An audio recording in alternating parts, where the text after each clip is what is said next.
Assalamualaikum warahmatullahi wabarakatuh. Nama Ibu Alfia. Kali ini kita akan belajar di buku kamu tuh ya, buku halaman 14 tentang apa itu tata krama.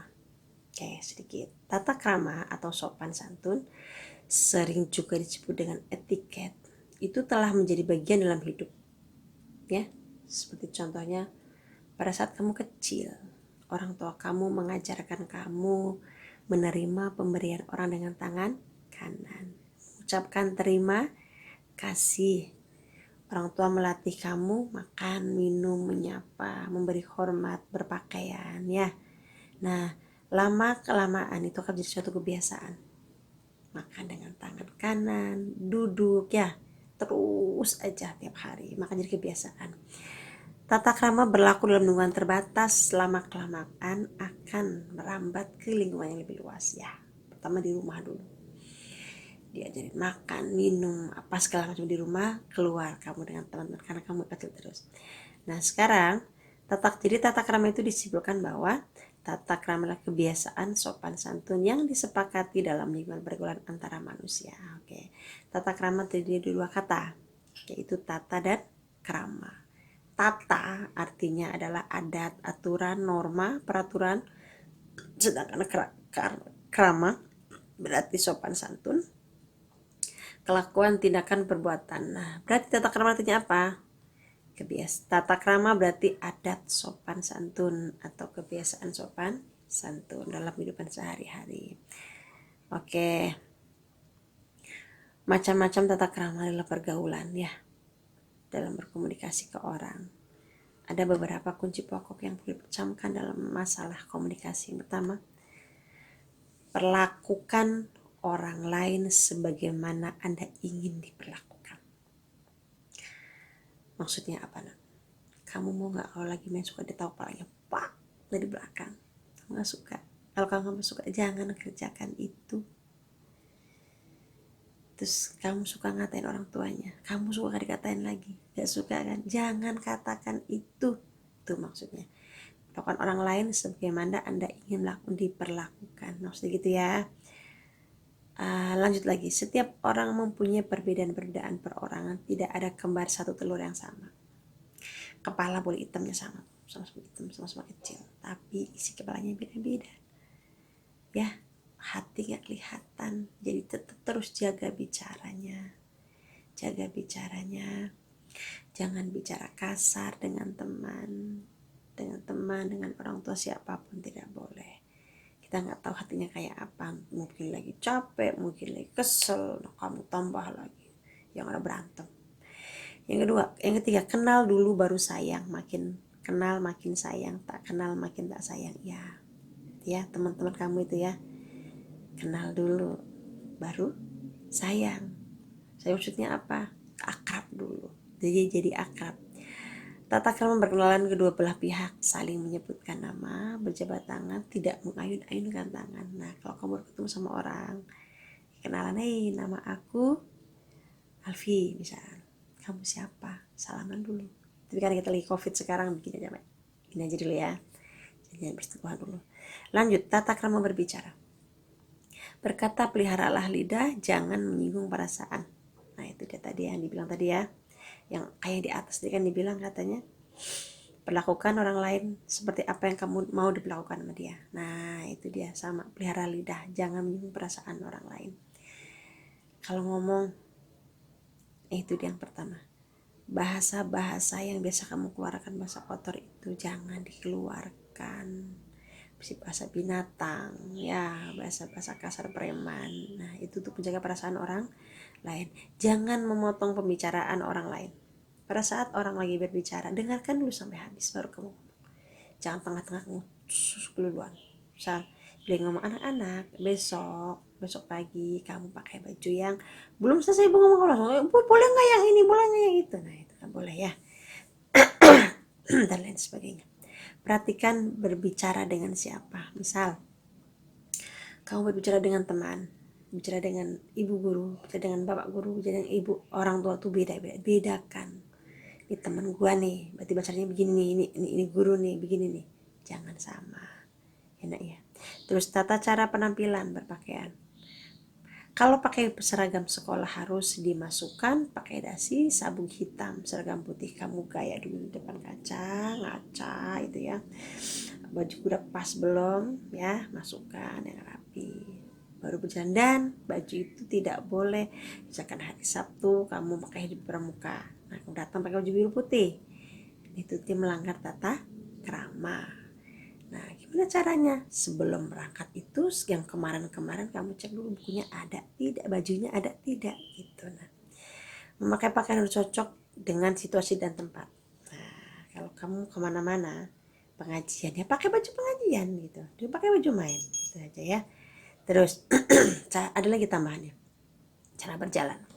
Laki-laki harus melindungi wanita. Kalau jalan berdua, laki dan wanita, satu wanita satu laki, maka laki-laki sebelah jalan atau sebelah kanan. Kalau ada dua laki-laki, kalau ada dua pria satu wanita, laki-laki wanita di tengah-tengah. Tata cara bermakan, oke? Cicipi makanan dan minum dengan tidak bersuara. Jika batuk pada waktu makan, ditutup mulutnya dan berdoa sebelum makan. Itu biasa ya, jangan lagi lipat makanan, nggak boleh. Berdoa sebelum makan. Oke, menggunakan fasilitas umum. Buang sampah pada tempatnya. Kalau kau lihat sampah, ambil. Ada persoalan, ambil.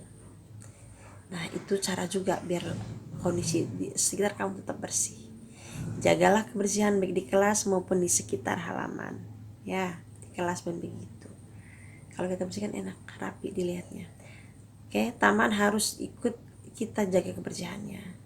Nah, sopan di kendaraan, jangan pakai handphone di kendaraan, berhenti, minggir dulu ya. Jangan ngobrol di jalan, itu sopan berkendaraan di jalan. Oke, satu lagi ibu pesankan ya. Sekarang kan suka pakai WA ya, pakai WA, tolong jaga sama guru itu, jangan bilang p. Nah, kalau kamu bikin pesan sama guru itu satu kali send, misal assalamualaikum Bu Alfi, ada di sekolah enggak hari ini? Hari Senin saya mau ke sekolah, jam berapa ibu bisa ke sekolah? Terima kasih, send. Jangan assalamualaikum, send. Bu Alfi, send. Nah, itu tidak sopan ya, itu perlu diingat itu. Hanya itu dulu kali pertemuan kita, ibu akhiri. Assalamualaikum warahmatullahi wabarakatuh.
Assalamualaikum warahmatullahi wabarakatuh.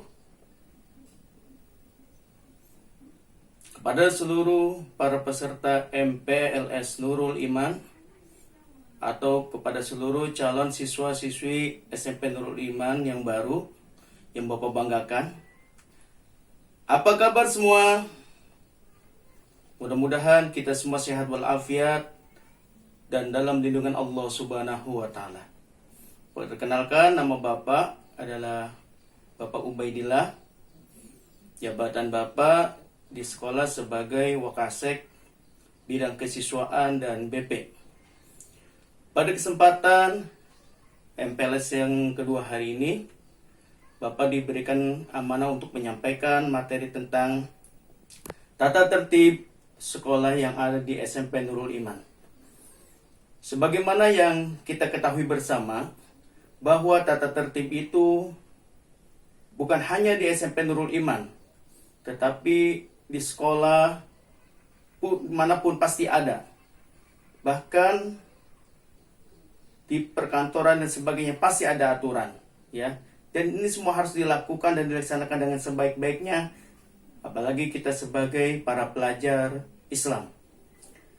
Tata tertib SMP Nurul Iman ini secara garis besar ini dibagi menjadi 3. Pertama, adanya kewajiban. Itu di halaman 16 ya, buku panduan kamu di buku MPLS. Ada larangan-larangan. Itu ada ya di halaman 17. Dan adanya sanksi atau hukuman. Yang pertama, kewajiban. Kewajiban adalah hal yang harus kita lakukan. Hal yang harus kamu lakukan sebagai siswa ataupun siswa SMP Nurul Iman. Ya, yang pertama, sikap.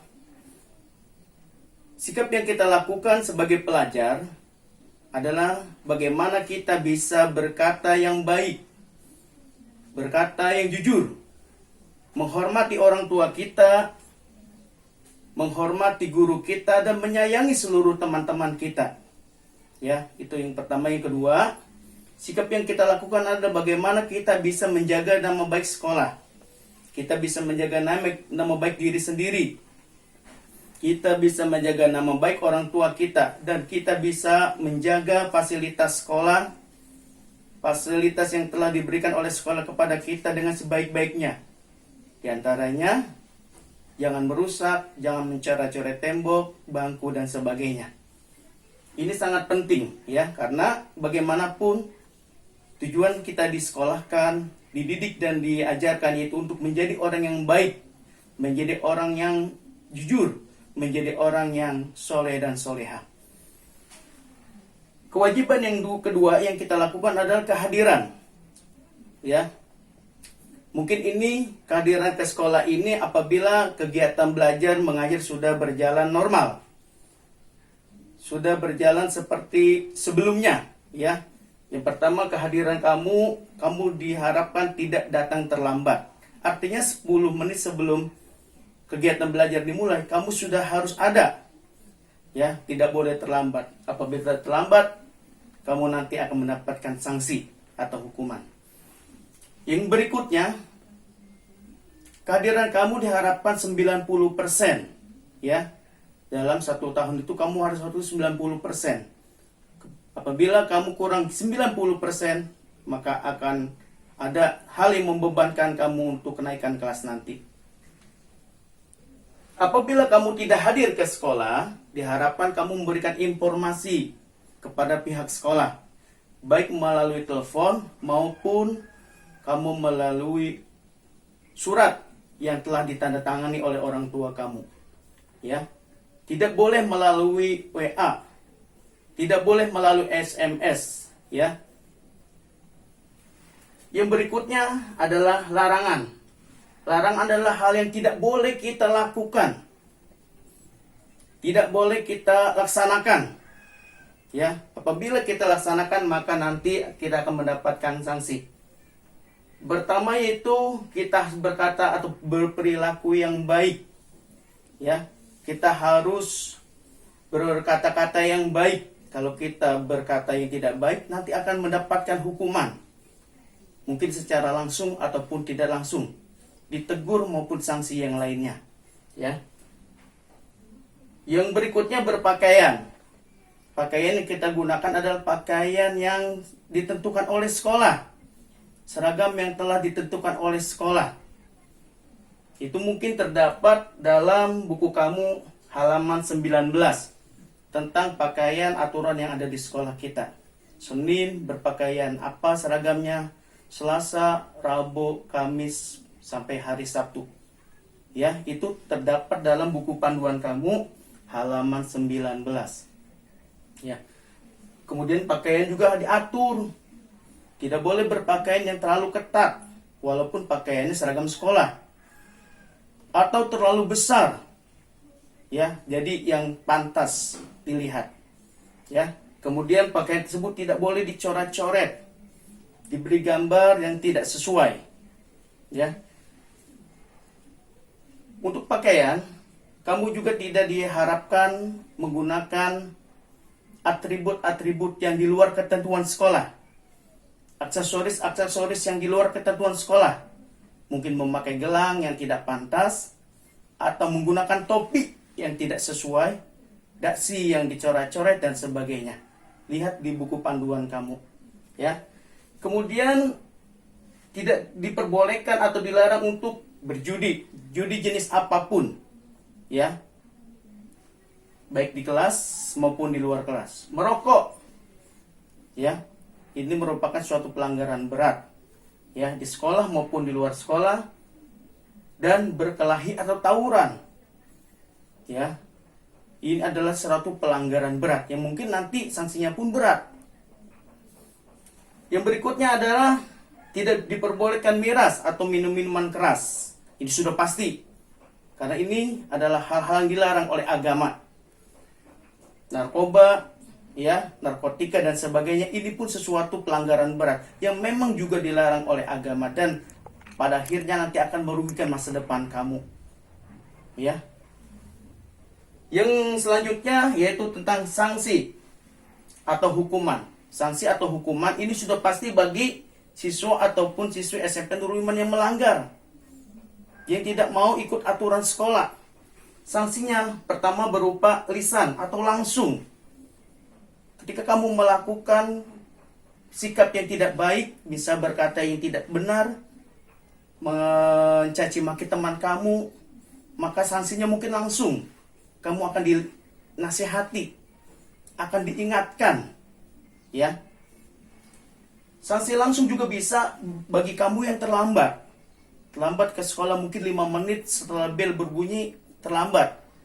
Kamu akan diberikan sanksi langsung mungkin berupa membersihkan halaman yang kotor, membuang sampah, ya, mengumpulkan sampah dari tong sampah, kemudian membuangnya ke penampungan sampah dan sebagainya. Itu sanksi langsung, ya. Atau tertulis, ketika kamu nanti suka kehadiran kamu suka membolos atau alfa, maka nanti akan dipanggil oleh orang tua kamu ke sekolah dan akan diberikan sanksi tertulis. Ya, akan diberikan sanksi tertulis sampai beberapa kali panggilan, yang pada akhirnya ketika 1 kali kamu dipanggil tidak ada perubahan, 2 kali kamu dipanggil tanpa perubahan, 3 kali kamu dipanggil tanpa perubahan, maka ini akan mendapatkan sanksi tertulis dan pada akhirnya akan menandatangani perjanjian tersebut di atas materai. Ini sangat berat bagi kamu, makanya tolong jangan dilakukan. Ya. Yang terakhir, dikeluarkan dari sekolah. Ya, ini sangat hal yang tidak kita harapkan bersama, yang tidak kita inginkan bersama, apalagi orang tua kamu dan kamu. Jangan sampai terjadi. Ya, sekolah pun tidak ingin sampai anaknya dikeluarkan atau ingin mengeluarkan dari anak dari sekolah. Apabila ini terjadi, jangan menyalahkan sekolah. Di antaranya dikeluarkan itu apabila kamu benar-benar melakukan berkelahi atau tawuran secara langsung. Ya, benar-benar kamu berkelahi, bertawuran secara langsung. Terdapat kamu di sana. Miras dan narkoba itu hal yang sangat bisa mengakibatkan siswa ataupun siswi dikeluarkan dari sekolah. Ya, tolong jangan dilakukan. Ya. Dan atau kamu sudah dipanggil beberapa kali dengan perjanjian sampai 3 kali, dengan kumulatif alfa 24 kali, bisa saja kamu dikeluarkan dari sekolah. Itu tidak hal-hal yang tidak kita inginkan. Ya, harapan Bapak dengan adanya tata tertib ini, kegiatan proses belajar mengajar di sekolah kita menjadi lancar. Kamu pun pada akhirnya akan mendapatkan hasil yang terbaik, menjadi seorang siswa yang bersikap baik, bertutur kata yang baik, bersikap yang jujur, kemudian berpakaian yang sopan, ya, dan memberikan contoh akhlak-akhlak yang baik di lingkungan kamu dan di luar lingkungan kamu, ya, beribadah yang baik dan sebagainya. Ini harapan kita sehubungan dengan aturan yang ada di sini, ya. Yang terakhir, Bapak, di halaman 20 itu ada panduan kriteria kenaikan kelas. Kamu bisa baca di sana bahwa sekolah kita pun ada kriteria kenaikan kelas, ya. Artinya bahwa semua siswa itu bisa naik kelas, dan ada juga siswa yang tidak naik kelas atau tinggal kelas ketika dia tidak terdapat di 3 ketentuan tersebut. Ya, di antaranya pemahaman materi yang kurang, kemudian kehadiran yang kurang dari 90% atau alfa kumulatif 24, serta akhlak yang tidak baik. Ini anak tersebut bisa bisa tinggal kelas atau tidak naik kelas. Ya, ini jangan sampai kita lakukan, karena ini sangat merugikan kamu sendiri dan orang tua kamu. Ya, demikian materi singkat dari Bapak. Mudah-mudahan dapat kamu pahami, dan silakan kamu baca tata tertib ini, dipahami tata tertib ini dengan baik, ya, di buku panduan MPLS kamu dari halaman 16, 17, 18, 19, dan 20 pada akhirnya pada panduan kriteria kenaikan kelas. Itu saja penyampaian materi dari Bapak. Mohon maaf atas segala kekurangan. Assalamualaikum warahmatullahi wabarakatuh.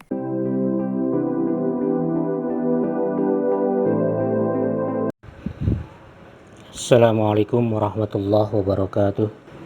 Siswa-siswi SMP Nurul Iman yang Bapak banggakan, alhamdulillah, puji dan syukur kita panjatkan pada Allah Subhanahu wa taala. Pada siang hari ini kita masih diberikan nikmat iman, nikmat Islam serta kesehatan, hingga kita dapat bertemu pada kegiatan MPLS pada siang hari ini.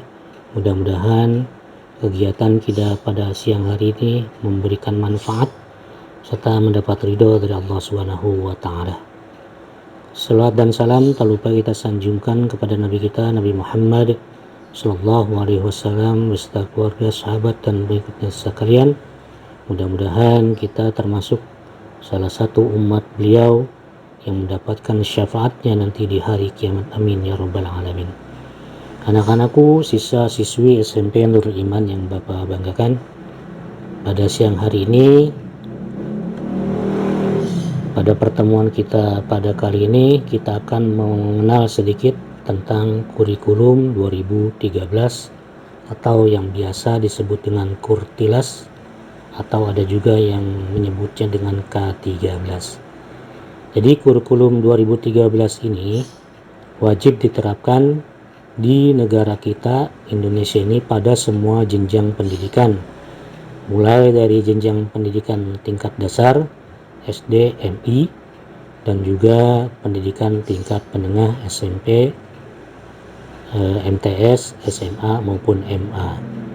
Adapun dasar dari penerapan kurikulum 2013 ini adalah Permendikbud, Peraturan Menteri Pendidikan dan Kebudayaan nomor 81A tahun 2013, yang kemudian diperbaharui dengan Permendikbud nomor 104 tahun 2014 tentang pembelajaran. Adapun orientasi dari kurikulum 2013 ini adalah yaitu usaha untuk menyiapkan lahirnya generasi emas Indonesia pada tahun 2045. Jadi anak-anakku, nanti pada tahun 2045 itu terjadi era globalisasi. perdagangan bebas di kawasan Asia terutama, di mana negara-negara itu akan bersaing di kancah internasional. Negara-negara lain mereka akan bekerja bebas di negara kita, membuka usaha di negara kita.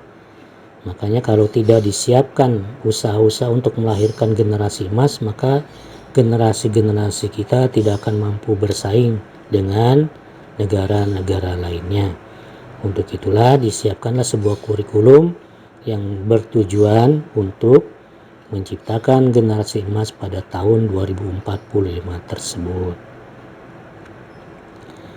Adapun tujuan kurikulum 2013, anak-anakku yang Bapak banggakan adalah mengembangkan potensi peserta didik. Yang kedua, menjadi media menumbuh suburkan berbagai kompetensi. Jadi tujuan kurikulum 2013 ini adalah, anak-anakku yang Bapak banggakan, itu menjadikan atau mengembangkan potensi peserta didik dan juga mengembangkan menumbuh suburkan berbagai kompetensi siswa. Kurikulum 2013 ini tidak lagi berfokus kepada teacher center atau berfokus kepada guru, tapi lebih berfokus kepada student center, yaitu berfokus kepada siswa, di mana kurikulum 2013 ini lebih menekankan kepada potensi-potensi dan kompetensi-kompetensi yang ada pada siswa tersebut digali pada kurikulum 2013 ini. Jadi tidak lagi guru menjelaskan sebagai satu-satunya sumber belajar yang ada di dalam kelas, tetapi guru lebih menekankan kepada potensi siswa, menggali potensi siswa dengan mengajarkan pembelajaran yang kreatif, inovatif, dan juga menyenangkan. Adapun kompetensi-kompetensi yang akan digali dan ditumbuh suburkan pada kurikulum 2013 ini meliputi 3 kompetensi, yaitu kompetensi sikap, pengetahuan, dan keterampilan. Intinya bahwa pada kurikulum 2013 ini atau K13 atau Kurtilas ini, yaitu diharapkan melalui kurikulum 2013 ini melahirkan generasi-generasi emas yang bersikap, beriman, dan bertakwa serta bertanggung jawab dengan menguasai pengetahuan di bidangnya, berkompetensi di bidang pengetahuannya masing-masing, dan juga berketerampilan yang mumpuni hingga mampu bersaing nanti di peradaban internasional. Bukan hanya berpengetahuan tinggi, berketerampilan tinggi sesuai dengan kompetensi masing-masing, tapi juga mempunyai sikap beriman dan bertakwa kepada Tuhan Yang Maha Esa dan mampu mempertanggungjawabkan keilmuannya. Jadi diharapkan dengan K13 ini melahirkan generasi-generasi yang beriman, bertakwa, serta menguasai iptek ilmu pengetahuan dan teknologi, serta menguasai keterampilan hingga mampu mandiri di tengah-tengah masyarakat, terutama di dunia internasional. Selanjutnya, anak-anakku siswa-siswi SMP Nurul Iman yang Bapak banggakan, dalam kurikulum 2013 ini atau struktur kurikulum 2013 ini ada dua macam, yaitu yang pertama adalah waktu pembelajaran. Waktu pembelajaran pada kurikulum 2013 ini menggunakan sistem semester, di mana dalam 1 tahun pembelajaran tersebut dibagi menjadi 2 semester, semester 1 dan semester 2. Yang kedua, struktur pada kurikulum 2013 ini yaitu beban belajar, di mana beban belajar adalah jumlah tatap muka waktu belajar di sekolah dalam 1 minggu. Bisa kamu perhatikan pada tabel berikut ini. Pendidikan agama Islam dalam 1 minggu ada 3 jam. Pendidikan kewarganegaraan, Pancasila dan kewarganegaraan ada 3 jam. Kemudian bahasa Indonesia ada 6 jam. matematika 5 jam, ilmu kalam 5 jam, ilmu pengetahuan soal 4 jam, dan bahasa Inggris 4 jam. Kemudian pembelajaran kelompok B itu ada seni budaya 3 jam, pendidikan jasmani, olahraga dan kesehatan 3 jam, dan prakarya 2 jam. Jadi siswa-siswi SMP Nurul Iman yang berbanggakan, demikianlah sekilas pertemuan kita pada kali ini tentang pengenalan kurikulum 2013. Mudah-mudahan ada manfaatnya. Tetap semangat, jaga kesehatan. Assalamualaikum warahmatullahi wabarakatuh.